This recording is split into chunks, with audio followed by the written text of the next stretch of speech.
Students, welcome back to online classes.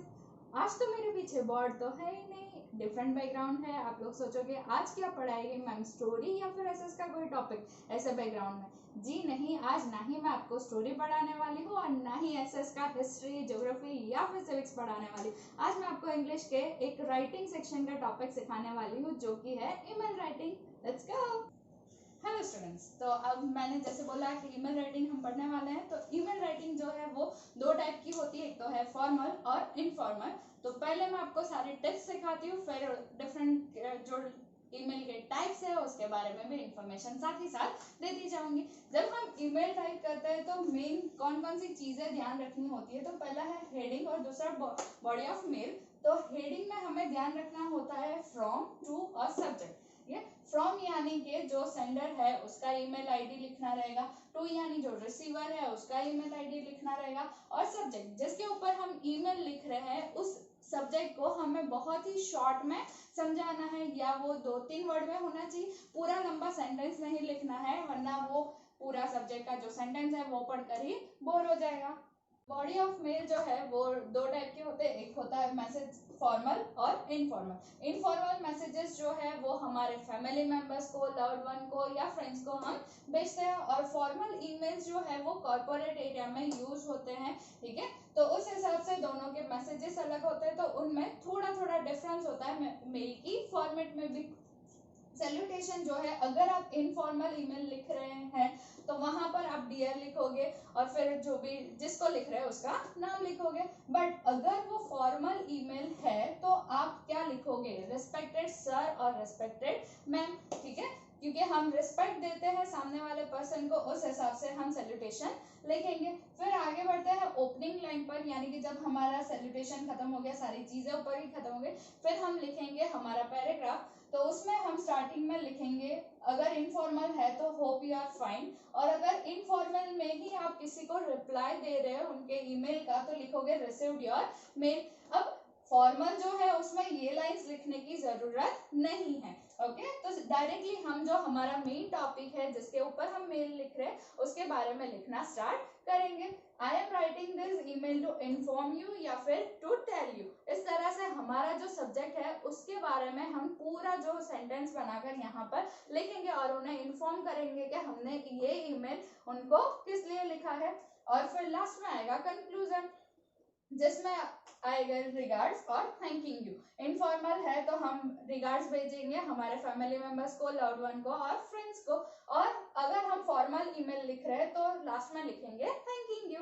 Okay, तो ये tips थी कि ईमेल इस हिसाब से लिखना है। अब पूरा फॉर्मेट में आपको दिखा देती हूँ।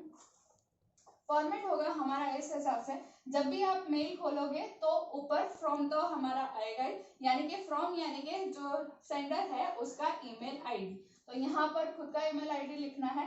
फिर उसके बाद टू यानी जो रिसीवर है उसका ईमेल आईडी आएगा। फिर है सीसी और बीसीसी, ये दोनों वर्ड आते हैं। तो सीसी का मतलब होता है कार्बन कॉपी। अब कार्बन कॉपी हम किस हिसाब से भेज, तो ये सीसी यानी कि कार्बन कॉपी। कार्बन कॉपी किसे भेजते हैं, तो जब कोई इंस्टीट्यूशन में अगर एक्स पर्सन जो है उसे वाई को ईमेल करना है और उसके बॉस को ऐसे दिखाना है कि भाई आप देख लो मैंने वाई को ये इंफॉर्मेशन पहुंचा दी है, तो उसके बॉस का जो ईमेल आईडी है वो लिखेगा सीसी में, यानी कि वाई को भेजने वाली कार्बन कॉपी भी वो अपने बॉस को भेजेगा। ठीक है, तब आता है सीसी। और फिर है नेक्स्ट बीसीसी यानी कि ब्लाइंड कार्बन कॉपी। अब सपोज एक्स ने वाई को लेटर भेजा, या सॉरी मेल भेजा, मैसेज भेजना चाहता था, और वो चाहता है कि उसके बॉस को पता चले, पर वाई को पता नहीं चलना चाहिए कि भाई एक्स ने बॉस को भी ये चीज बताई है। तो वो क्या करेगा, बॉस का ईमेल आईडी जो है वो बीसीसी में लिखेगा, यानी कि ब्लाइंडली वो कार्बन कॉपी सेंड करता है। तो ये कॉन्सेप्ट है सीसी और बीसीसी का। Hope it's clear. आगे बढ़ते हैं। फिर तो डेट, जिस डेट पर हम ईमेल लिख रहे हैं वो वाली। फिर सब्जेक्ट, जैसे कि मैंने यहाँ पर आपको बताया था, वो हमें लिखना है एकदम शॉर्ट में। सपोज अगर आपको कोई क्वेरी है उसके बारे में आपने ईमेल लिखा है तो सब्जेक्ट में लिखोगे क्वेरी, इतना ही। ओके, फिर है सैल्यूटेशन, तो डियर सर मैम लिखो, या फिर उससे अच्छा है रिस्पेक्टेड सर और मैम लिखो तो वो अच्छा लगता है। ठीक है, पर कई बार लोग ऐसे डियर सर मैम लिख देते हैं, अगर फ्रेंडली सर मैम होते हैं तो पर ज्यादातर ऐसा रखना कि आप लोग रिस्पेक्टेड सर मैम लिखें, तो ये हम हटा देते हैं। ओके, फिर उसके बाद बॉडी, जिसमें आप लिखोगे कि जिसके लिए आपने ईमेल लिखा है वो। पर ये जो लेटर में हम बहुत लंबा लंबा सा लिखते हैं सेंटेंसेस की ये क्वेरी है वो क्वेरी है, उससे अच्छा है आपको शॉर्ट में यहाँ पर ईमेल में लिखना रहता है। लेटर बहुत ही बड़े बड़े होते हैं और उसके सामने ईमेल जो है बहुत ही छोटे होते हैं, इसीलिए लोग प्रेफर करते हैं ईमेल, क्योंकि अब मॉडर्न टाइम में किसी के पास उतना टाइम नहीं होता कि बड़े बड़े पेजेस पढ़े। तो हमें भी हमारी जो क्वेरी हम लिख रहे हैं जिसके बारे में ईमेल, वो भी 2-4 सेंटेंस में यहाँ पर कंप्लीट कर देनी है। अब हम अगर देख रहे हैं कि हमने क्वेरी के बारे में ईमेल लिखा है, तो सामने हमें रिस्पॉन्स तो चाहिए ना कि वो हमें बताए हुए कि हमारी क्वेरी वो सॉल्व किस हिसाब से कर रहे हैं। तो हम लिखेंगे hoping for your positive reply और काइंडली सेंड मी रिप्लाई, यानी कि हम रिक्वेस्ट भी कर रहे हैं साथ में, तो ऐसा लिखोगे कि काइंडली सेंड मी फीडबैक, तो आप हमें हमारा फीडबैक वापस दीजिए ताकि हमें पता चले कि हमें क्या इसमें चेंजेस करना है। ये लिखने के बाद फिर लिखोगे थैंकिंग यू, और फ्रॉम में जो ईमेल एड्रेस लिखा है वही यहाँ पर लिखना रहेगा। जैसे कि यहाँ पर अगर XYZ मैंने लिखा है,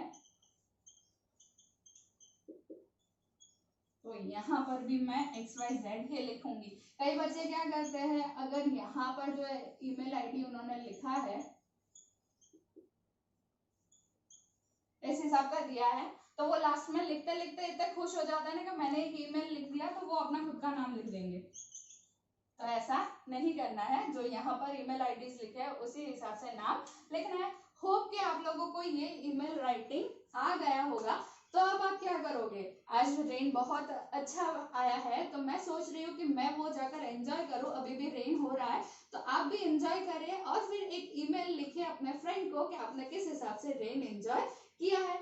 और उससे पहले, ये वीडियो एंड होने से पहले आपके लिए कुछ सरप्राइज, और ये है सरप्राइज कि मैं आपको कुछ सिखाने वाली हूँ कि अगर राइटिंग स्किल में आप ऐसे वर्ड्स यूज करते हैं तो उससे प्रेजेंटेशन बहुत ही अच्छा होगा। तो हमें अगर लिखना है टू इन्फॉर्म, तो हम लिखेंगे अप्राइज, ठीक है।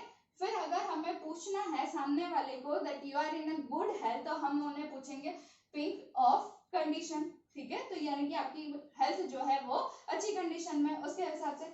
फिर हमें अगर बोलना है टू जज, तो उसे बोलेंगे असेस। वेरी रिच जिसे बोला जाएगा लेविश। फिर स्क्राइब जिसका मतलब होता है राइटर। यपिंग का मतलब होता है बक बक करना, तो आप ऐसा भी लिख सकते हो, you know I am habited to yapping still I have to stop here, तो यानी कि मुझे बक बक करने की हैबिट है, पर अभी मुझे यहाँ पर बोलना बंद करना पड़ेगा क्योंकि जाने का समय हो गया है। फिर है रेस्ट अश्योर्ड, यानी कि भरोसा रखना, तो जैसे हम बोलते हैं I am assuring you that I will do this और दिस थिंग, तो उसके बदले हम ऐसा लिख सकते हैं rest assured I will finish my work on time. तो इस हिसाब से हम ऐसे वर्ड्स यूज करके अच्छी तरह से प्रेजेंटेशन कर सकते हैं राइटिंग स्किल्स में। होप कि आप लोगों को मजा आया होगा ये पूरा वीडियो देखने में। तो जल्द ही मिलेंगे एक और नए वीडियो के साथ, टिल देन बाय।